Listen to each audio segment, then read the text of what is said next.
Welcome. This is a speakers meeting of the Rotary eClub of Florida, and you can find out more information about our presentations and about the speaker at rotaryeclubofflorida.org. Brenda Erickson is a friend of mine, and I've worked with her grant projects before. With SOUNS, S-O-U-N-S, it is SOUNS without the D. It sounds like sounds. And that's the point Brenda's going to be making here. She doesn't want a long introduction, so you can go and read about her on the website. And this is Brenda Erickson, and she's from Peachtree City Rotary Club. Welcome, Brenda. Thank you. Thank you. I'm also from District 6900, which I'm proud to say is a very, very literacy-minded district. I'm proud of that. So they have helped with these projects for a decade, more than a decade now. I would like to tell you what SOUNS is. SOUNS is an early literacy program that fits learning to read right alongside a child's learning language, learning to speak. Very gently, very easily, very naturally, without stress, pressure, or the need to push a child into reading, which is not what this does at all, nor does it have any inclination in that direction. It was designed to be completely incidental, natural, informal, and to follow a baby. Ideally, it would be a child whose hands go out at 4 to 5 months and continue in the few years that come after that to learn the letter, the symbol that goes right along with the sounds that their mind has learned.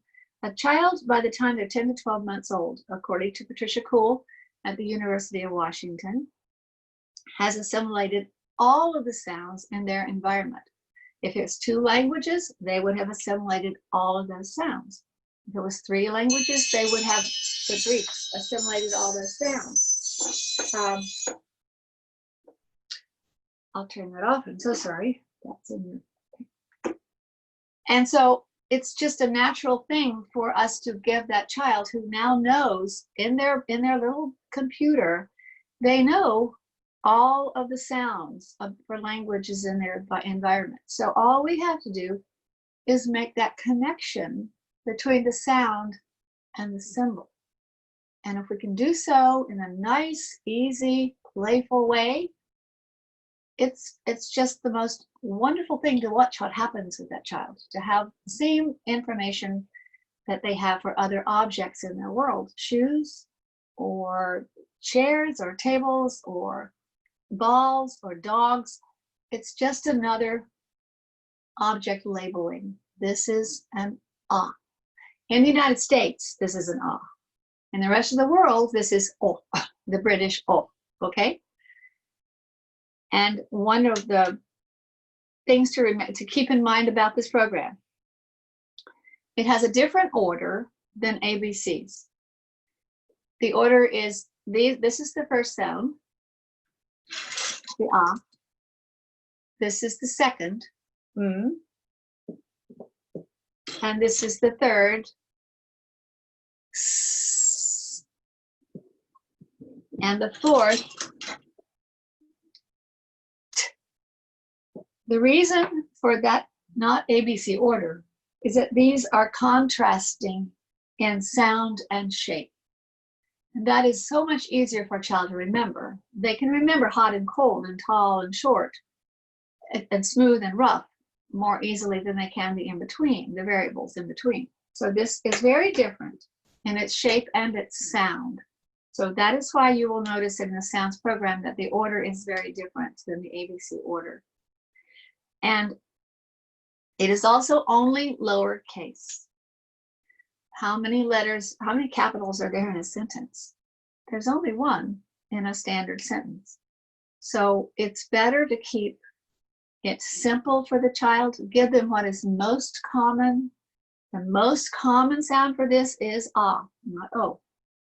The most common sound for each of the letters that we are using, all the letters are, that's what we use as one piece of information for one symbol. And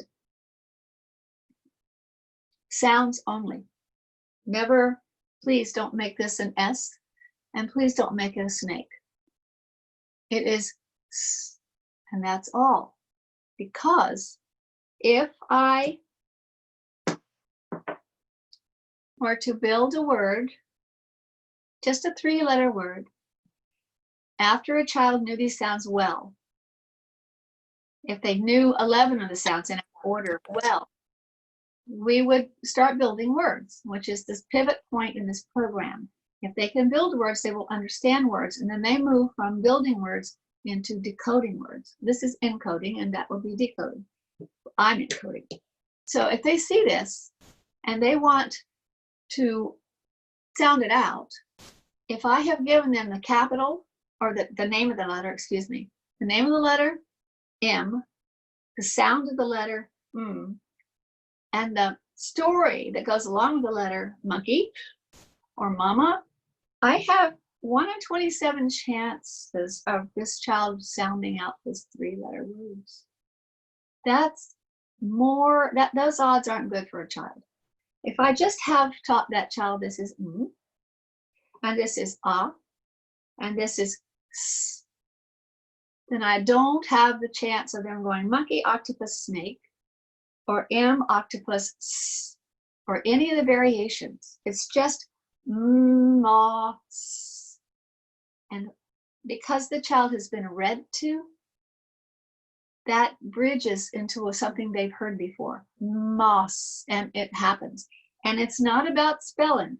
I realize this is not spelled correctly. Sounds is not about a spelling program. It's about building, not spelling, building the sounds in a word. So this is an os. There are only 3 sounds in moss. As a thought, think of the word apple. How many sounds are there in apple? Any volunteers? I hear a volunteer. Where? How many sounds in apple? Go ahead. 3. 3. Apple. That's all. And there is ample research, national research, that will let you know or tell you or defend the fact that the earlier they start hearing and doing creative spelling, the better spellers they are in school later. So it's very important to develop that ear for hearing the sounds that are coming out of your mouth, so that they can go find that sound, but they have to know them first. They have to know them like you knew your multiplication tables when you were in school, because you can't very well think about having to go to Algebra 1 if you didn't know your multiplication tables.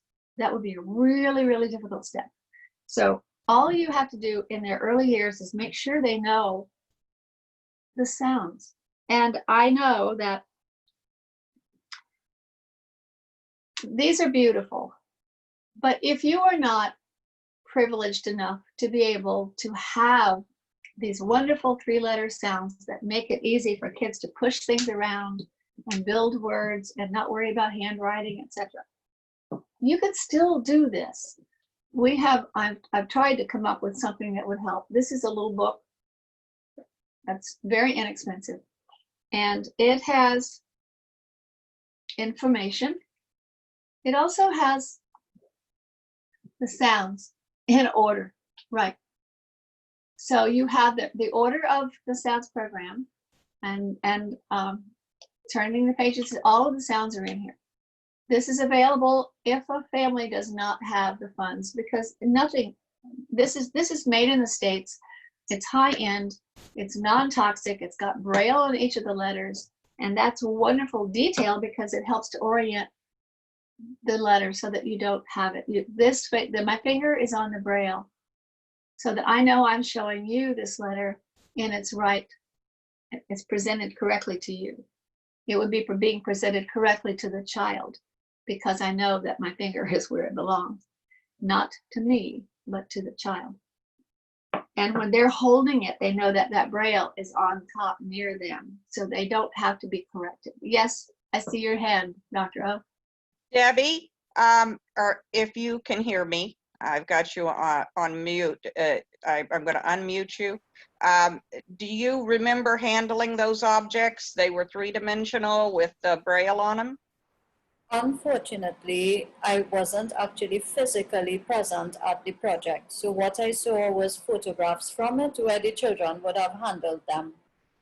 Great, great. Thank you. And this, and I'm going to give you another little hint.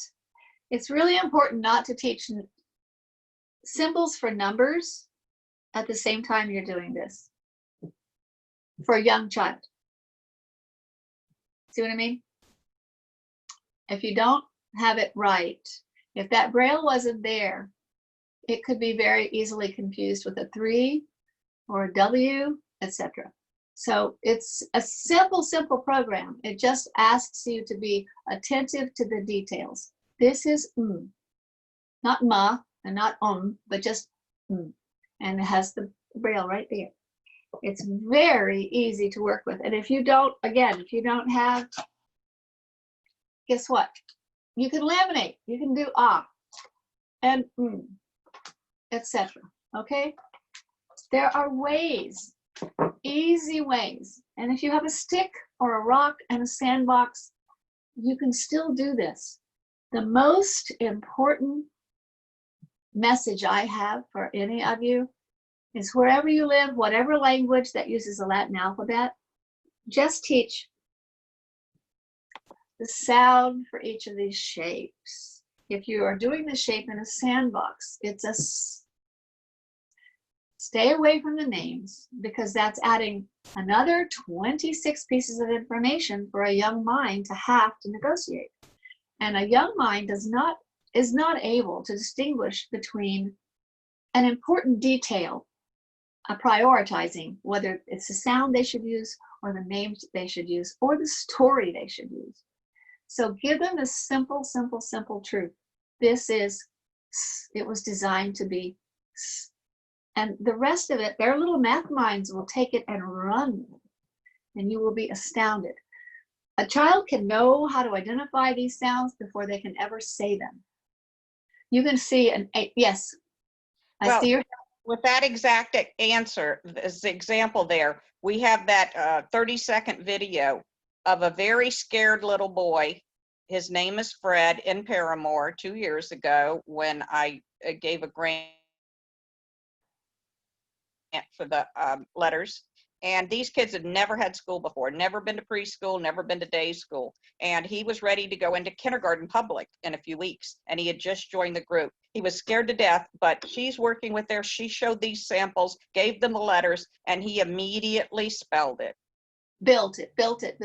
Yes, but created it, put the letters together and pronounced it.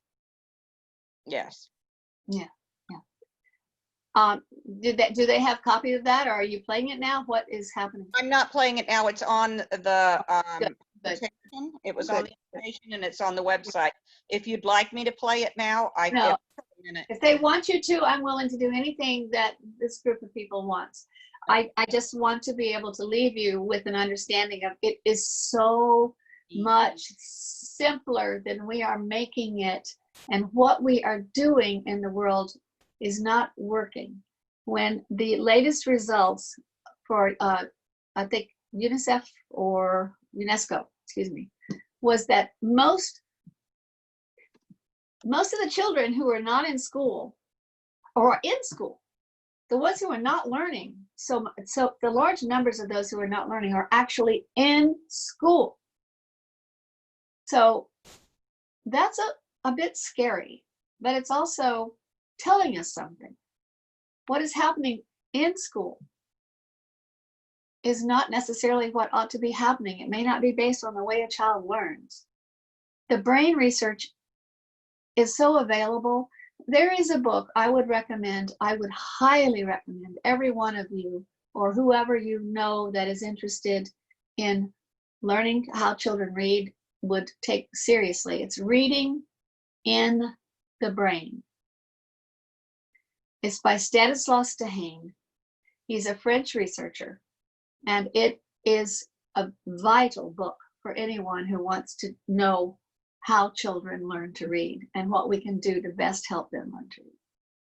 And it's so important to start young and to start incidentally and to start gracefully.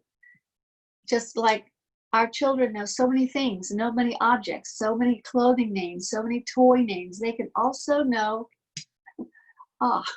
and it is so easy, and we have made it so hard.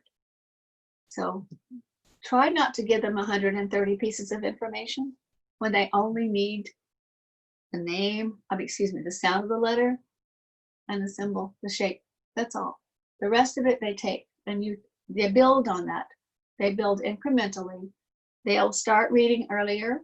They will start they're writing earlier, and they will start asking questions about what is that.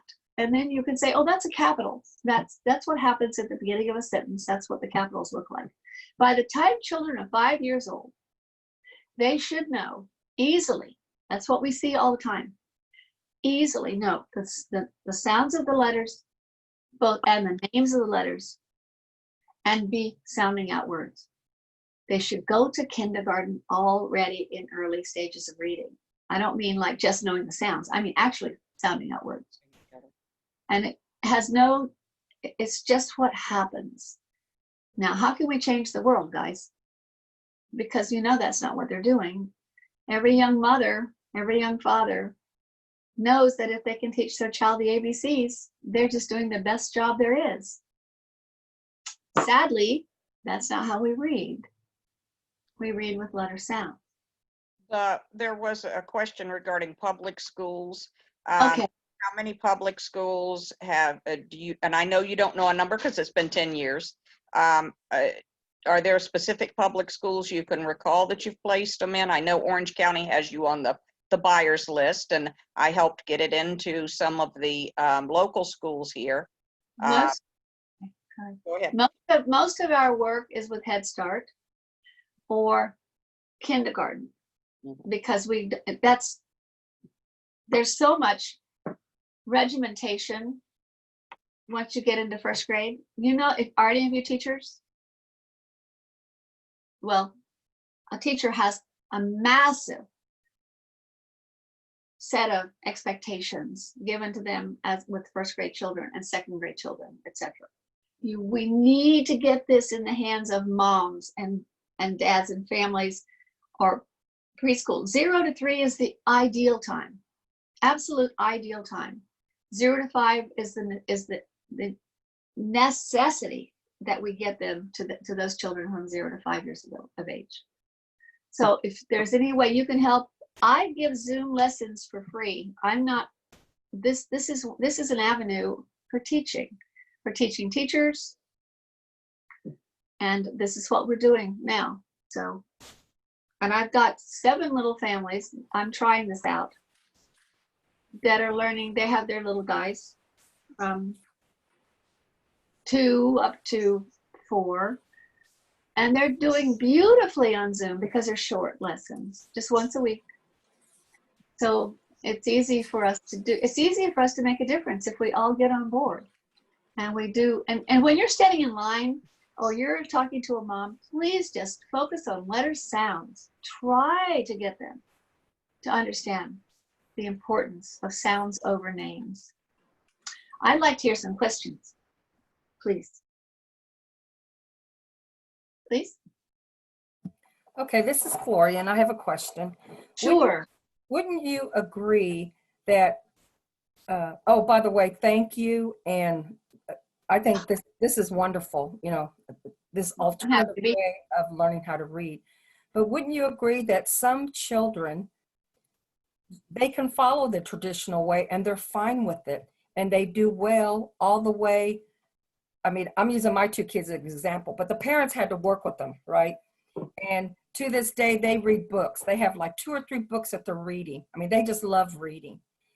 Wouldn't you agree to that? Because I think this sounds like, and correct me if I'm wrong, this is a good alternative way to teach children that can't learn the traditional way. Well, let me throw a little bit of data to you. In the United States, 65 to 70% of fourth graders scored below proficient in reading from 2002 through 2019. I don't think that says we're succeeding. It says you're correct. Some people do it just fine, but some people aren't enough people. You're talking 25% or less of our population is succeeding. They're bright people. Yes, I didn't learn this way either. And maybe you didn't either, but that isn't the problem. The problem is the 65 to 70%. And the other really terrifying problem is that of those children who don't become proficient by the fourth grade, what do you think the percentage of them becoming proficient by the time they are in the 12th grade? 0. 1%. That should terrify you.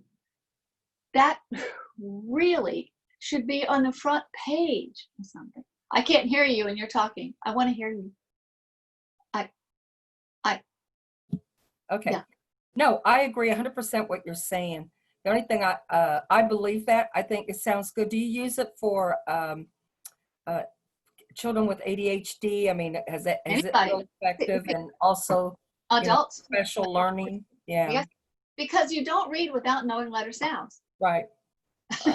All this is the purest form of phonics, actually. This is We're just getting rid of all the debris around it so that the child can do the math, go straight to. It makes it easier for everybody. Everybody. Adults, refugees, immigrants. That's where we've had that experience with all of them, and special needs children, autistic children, etc. Yeah. It's just, this is the purest form of reading. It's that's all. And what are the statistics that have been proven from using this method? What's the data that's out there? How long? I came a little bit later, so I don't know how long it's been implemented. We've been using this since, well, I'm a Montessori teacher. This is Montessori minded. There's nothing about this that I did except I took it to the hands, and Marie Montessori said the same thing. We're not starting soon enough. And the young mind is shape sensitive more than color sensitive. That's why these are so big. The little babies put it everywhere. They love it. And they have their hands on it. And they will crawl around with a toy in one hand and a sound in another. They are very much attracted to these objects. And they, of course, see all of this around them everywhere. But we haven't stopped to think about how much they see things and they don't know what they are. So just give them the information. You don't have to teach. You only have to associate. Can you give them the example of my neighbor that was working with you and her 3.5-year-old that read on her own? Santa? Her Santa? Yeah, and Mom slammed on her brakes on the interstate. Yeah. No, what happens, what we all need to remember is that the brain, the new baby has a mathematical mind set, or they wouldn't survive. It's all about surviving. And they are going to gravitate towards, collect everything they can if we give it to them. So anyway, this mama worked with sounds just playfully. And she was in the backseat of the car coming home at Christmas time. And she picked up the bag and she said, Santa. Santa. Mom, of course, heard it, pulled over and said, "What did you just do?" That was the first time she had ever put it all together and read something. This is what happens on their own. We don't have to have big manuals. Comprehension is another story. You understand? The basic functionality, just the basic fundamentals of literacy are knowing how to encode and decode. That's what this does without making it work. It's like having toys, you know, blocks that you build with to become a lover of building and therefore an architect someday. It takes it out of the school idea and puts it into the play world. And then it doesn't have, then the teaching happens with comprehension, etc. We can't deal with 75% or 70% of our population not proficient in reading, and say it's okay. And this is the natural way to do it. It's the basic, it's the purest way in the world for reading. Every one of us uses the letter sounds to read. Some of us just moved past the names and moved it all together. That's great for us. That means we had an advantage of some kind. And I think that that's preaching to the choir here, and that all of us had an advantage. Yeah, All of us had help. Yeah. All of us had a loving teaching family or Yeah. circumstances. It may not have been their family. right. Good education and good foundation. Whereas when I was teaching, I had kids in 9th grade, one entire class, 29 out of 32, who could not read and write. Yeah. In the 9th Yeah. grade. And that's just because I found out. And I had a junior sitting behind me in my senior agriculture class. I had to give that child the test and Yeah. had to read the questions to him and write his answers down. He could neither read nor write. Yeah. And yet he was functional otherwise. We are not doing a really good job of teaching our population to read. That is known. And you ask about data or research. There's no research on this particular because there wouldn't need to be. This is this is all evidence-based. Object labeling is well researched. Okay, this is a book.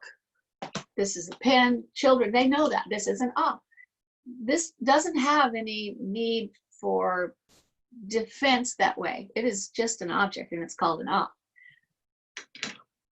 The question would be, do I teach this as a T or do I teach this as a T?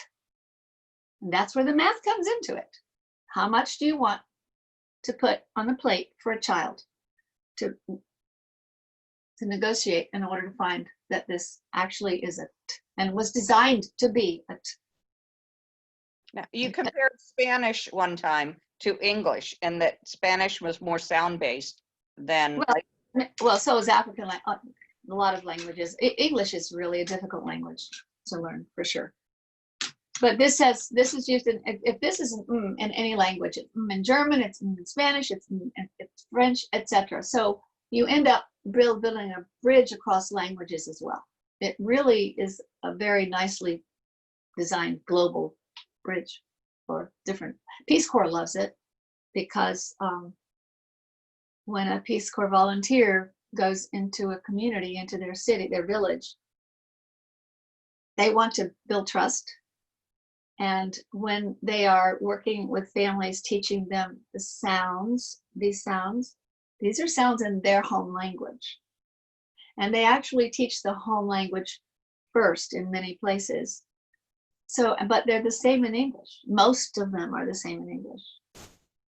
So it makes the parent excited, and it makes the parent understand they can trust the Peace Corps volunteer, that they're not trying to indoctrinate them into English.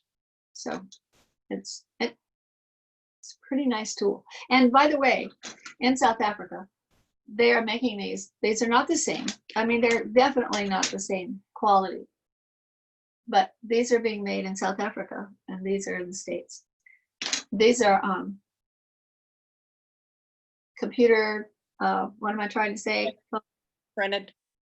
Yeah, well, yes, they are. Printed. They're not smooth on the edges and things, but you know what? Those children are learning because of this, and it's a Rotary project as well. So Amy asks, does the package include the sounds for the teacher to teach the children? In other words, the reference material. what did you say? Does Again. the package include the sounds for the teacher to teach the child? Oh, let me show you. This is a classroom set of sound. Okay. it's $200 because it's $200. There is no profit. It's we've been vetted by Rotary. All of our projects, it's actual cost because we don't. This is not about. United Way gave us the grant to have the the molds made for the nylon letters, and in our commitment to them, we said we would only charge the cost, and in our projects, that's what we do. There's 2 sets of the letters because you can't build mama without 2 M's. So there's double set of all the letters plus a little tilde for the Spanish and one plus the book that goes along with it. And if you go on the website, again, we're all about free as much as we can do it. This book, which is 64 pages, is on the website across the top. It says guidebook. It's right there. You can read it and not have to print it off. It's everything I know. Plus some of the samples are on the website. Yes. Go to the YouTube and in that article I wrote on our page, I have links to some of those materials, the African or the the Pan-African white paper, the Spanish white paper. Well, it's the African one, yeah. American, not English, American white paper, because we know distinctly reading and writing English and reading and writing American is different. Well, it's the USA. We have to be careful of that word American. Well, I know, and I argue that it's USA, Yeah, but it's I have had Canadians argue with me and say, no, you're in America, but it's North America to me. The whole thing is all 3 countries. But the issue with saying that it is, when we say English, is you've got the Zs and, other things that they don't spell and read and write the same as us. But Amy has another question. Okay. Does the package include the sounds for the teacher to make the teacher, which I asked, how does a teacher know the correct sound for the letter? Is there a tape included in the package? No, because there's no body that says it the same as the next body, okay? If you go to the website, there is a little video that has 3-year-olds and 4-year-olds saying all the sounds. Was 2 or 3, this is in the USA, not Spanish.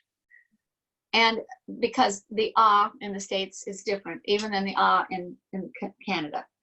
So you can go on there, but it's a short vowel and a hard consonant sound. That's all. It's an and all you have to do is think of a word and think about it. Don't say it. Think about it and you'll hear it. The short vowel sound. Apple. The hard one is and I. Exit is how you can identify those. If you never say exit and you don't say exit, you say exit. So you can hear the difference of the 2 sounds. Does that make sense?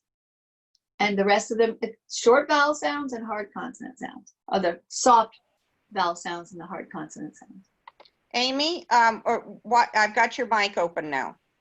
Okay, well, each language has a different sound in their mind. Each speaker has a different sound in their mind. So how do you know it's the English, the American, or the Dutch, or whatever language the sound is? Oh, if you're in another country, you teach the sound of that letter in your country.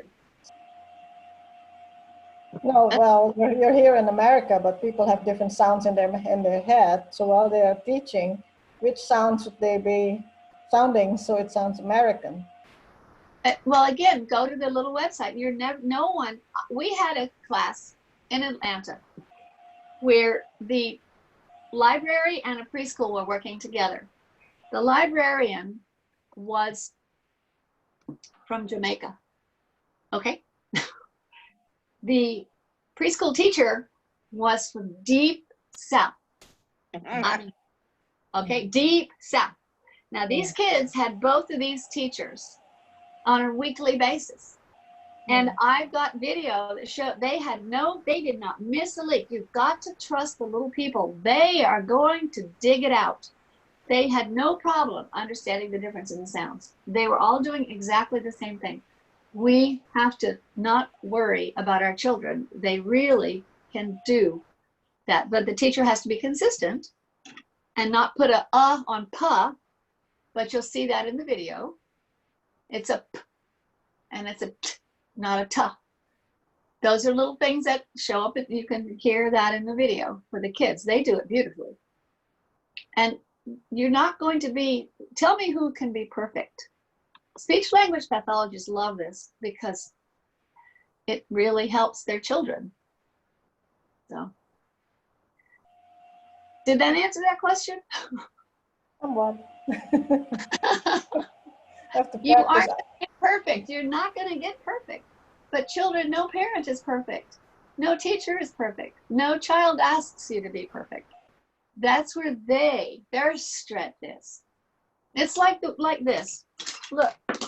Oh, no, not that one. This is ah, right? Right. This is ah. Well, there's a brand new sound that happens when they get together. This is ooh. Now I'm going to say ooh, but you know that's also book. It's also in book and look. It's ooh and moon and tool, etc. You don't have to teach it like that. The child, I've never had a child not pop right over when they see it and they make the association. That's book. And these are 4-year-olds. I'm not talking 3 and 4-year-olds. I'm not talking 8 and 9-year-olds.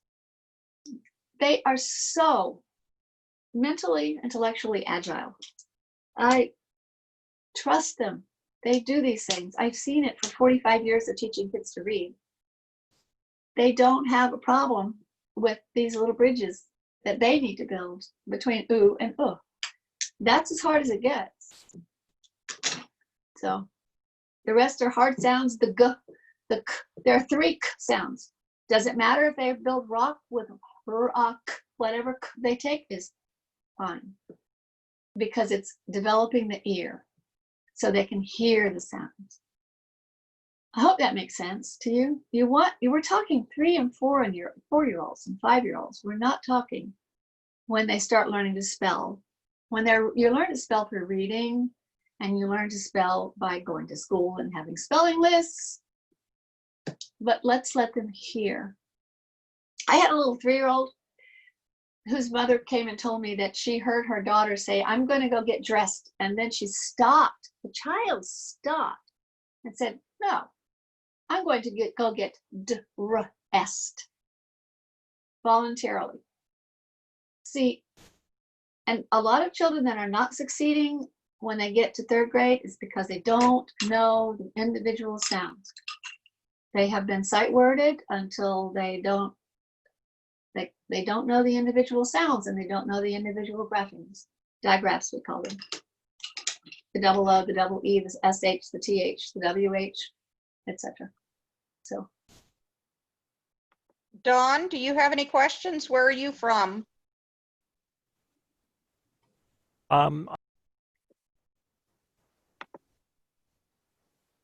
There. I'm with the Rotary Club of Oshkosh, Wisconsin, Rotary District 6270, and I actually know Brenda from my time back in 6900. So when I saw that she was speaking, it's like, oh, here's an opportunity for me to jump in and see her. So, and yeah, her presentation resonated a lot with me. A year ago, when I was helping out at my district pets, we had somebody talking about how literacy was difficult for the people hearing disabled, because reading is a sound. Right. And you know, as Brenda put it, it's the encoding and decoding of sound into text. And as someone who displays dyslexic tendencies, found mechanisms to be able to get a master's degree and have a career and all of that stuff, I cannot look at a word I've seen before, haven't seen before, and sound it out. I'm grateful that Google will do that for me nowadays. So, you know, there's a, you know, it's exciting to be able to to see that there's something to help kids develop the skills earlier. Yeah. And versus having to tease out strategies to success outside of the rules that are taught. Yeah. Well, yeah. Can I respond to him? I think I'm happy to see 6,900. Very happy to see. Dyslexic children with dyslexia, I have been told, would greatly benefit for having this very early. We even have a letter from Patricia Wolf, who has spoken nationally about children with dyslexia. And she said, every child needs this. And I understand that, but because it's hard. See, they need something hard, the letters, so they can orient them. That's one of the major problems, as I understand it, is orienting the letters. And so this helps because the Braille on it tells them how it goes and without correcting them, which is really important. So anyway, yes, thank you for confirming that there's value here for children.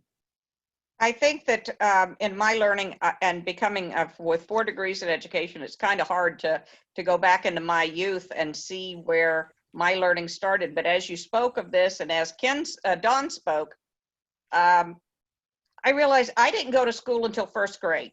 We didn't have a kindergarten. We didn't have preschool. I was taught the ABCs. Yep. And when I was taught the ABCs, as a child and wrote them as a child on the kitchen table before school started, which was very little exposure because my mother and father were dairy farming. I didn't get much time on the table with them learning. And when I went to school was the first time I correlated sound with a letter. And then phonics was taught at that time, which helped. But schwas and complex letters were very hard for me. I can read better than I can read internally, mentally read quietly, as opposed to reading out loud harder because I'm having to project those sounds, whereas in my head, I'm just reading the word. I'm seeing the word. But when you have to go to speak the word and understand the correlation with the letters, learning to spell would be even more difficult if you didn't know what the sounds were. Yes, for sure. I haven't heard from every one of you. It makes me sad. Can I hear from every one of you? Chris, I'm gonna, let me see if it's gonna let me unmute. For some reason it's, there you go. You have he has a young child, grandchild, my nephew. Chris? Hello, did you have a question? Chris, do you have something to comment on or question? No, not at this time. Okay, thank you. Oh, sadness. Had a chance. Amy spoke. I'd like to say something. Yes. This is Melissa Stockham. Yes, everything, I'm listening, Brenda, everything sounds fascinating. It sounds like a program we could definitely take into communities where there is a concern about this. I mean, this is a huge concern, especially now that nobody reads books anymore, sadly. You know, where did most of us learn to read from? From books. Now kids learn from their phones. That's not good. So, yes, I think it's a fantastic program. I'd like to get involved at some point. I am a school teacher, so a college professor, I should say. Well, then you know that the most important thing we can do has nothing to do with me or this. It has to do with convincing parents to go to letter sounds before they teach the ABCs. I mean, it's so easy in the grocery store. You can put an on the child's hand or an ah, and you go, let's go find an ah. I mean, it is so easy to do that we don't have to make it. It needs to become systemic, that we teach the sounds just as easily as we now teach the letter names. But it seems it seems that we kind of, it falls in the face of what, I mean, I came of age in the 70s. I learned to read, I learned my ABCs from Sesame Street. I knew them before I was 1 year old. Yeah. And, so I was an advantage, but it worked for me because I also watched other programs, and I also had very active parents who were very helpful in that sense. But, but it does seem to fly in the face of what most of us who came of age during Sesame Street have experienced. Well, that's true. None of you are barometers for this, but you aren't average. Thank you. You're not average. And you are part of the 25%, and we still have the 70, okay? Right. That we need to take care of. Right. And how are you going to get jobs filled? How will you have contracts? How do you justify 65 to 70% of our population being victims? Can't. Well, I can't either. And that's where we are. I mean, the kids that go into college, how many of them come out after the first year or first quarter because of their reading? That's scary data too. I agree. Yeah. If you're in college, you understand. It's what does reading have? What is the impact of reading on your students' success? It's utterly instrumental. Yeah. And we're waiting too late. By the time that the child's in 3rd or 4th grade, if you think they can become proficient readers by then, it's like having a child light a match in front of a fire hose. I mean, you can't even survive it. The force of all the information coming at you from your academic world, in all the different subjects and all the different classrooms and all the different teachers, all of that information coming at you, you have no time to learn something as basic as learning how to read by that time. And so you end up with a lot of children choosing not to be in school too. Melissa, Yes. Lakeland area where I grew up, Polk County, they now have a community college, and I think it's Payne City maybe. And what's interesting is that some of their first statistics was 30% of their incoming freshmen had to spend at the time 3 semesters in remedial classes to be able to even read their books. Goodness. Yeah. We're a country that doesn't show these things on the front page. And it's worrisome. It should be worrisome to us. Absolutely. So that, and as Rotarians, it's an important topic, early literacy or building literacy, etc. We can make a difference, but it isn't about spending money as much as it's about changing mindsets. That is something each one of us can impact. So that's my wish. If you've got a stick and you've got some dirt, you can teach a child and build words. Like if I had a child in front of me and I knew we had taught them so many lessons, I would say like the word hat. Oh, I bet you have a hat. Well, what sounds do you hear in hat? And we'd say it together. I said, what does your mouth say first with hat? I know they knew. So they would go get it and put it down, right? Ha. I've got a video of this with a little teeny 3-year-old that just, her first word she ever built. Hat. What's the next sound? Ha. And of course the child, not me, would go get the ah. And the last sound, I mean, it's CBC, but the point is the child is building a word based on the sounds they are hearing spoken. That's analyzing. Awesome.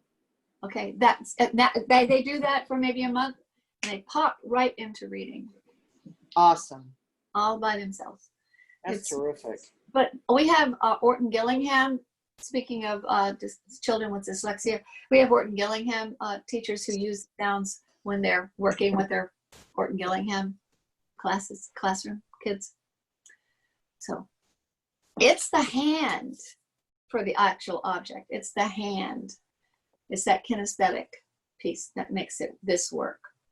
That doesn't mean a stick and an ah and a sand won't work too. That doesn't mean that a mom choosing 3 or 4 sounds. The video will tell you just choose 3 or 4 sounds, and as a start that are we suggest contrasting sounds and shapes, and put them on their little hands, and then go shopping. Just go find them. Do a scavenger hunt for those sounds on a box. It's done. It's just done. So Has a question. Chris wants to know if this would work for an autistic child. it has, there's a various, autism is a huge 360-degree circle. So yes, we have had autistic children that have used sounds, but I would hesitate to say all, because there's such a wide variety of autism. Okay. But we have had children that have we've had children that were Down syndrome children as well. Children with Down syndrome as well. I'm going to put one more, the link to the sounding, Amy, on the website, on the chat. I just added the link to where they're doing the sounding. Also, the materials are on there so that you can print out all of her documentation for white papers, but how to do it, how to implement it, basically the lesson plan for a class using sounds. It's all in the guide booklet too. Yes. And the materials come. Thank you, Debbie, for coming. I appreciate it. She says, thanks, Barbara, for an informative session. Brenda. Yes. No, you Yep. said Barbara? Thanks, Barbara. For an informative session, I would share the recording with our club in Trinidad that's engaged in sounds. Yes, we will save, sorry, she said, she wrote Barbara and meant Brenda. Right. That's what I I'll go thought. by anything. Just be nice. Yeah. My grandmother who called a name, and whoever was nearest her better answer. That's who she meant. So any other questions? You know, my computer is not cooperating with drawing up the videos. I'm out of bandwidth apparently. So I tried, you know, at the end I was going to run some of the videos after she was done speaking, but each of you can.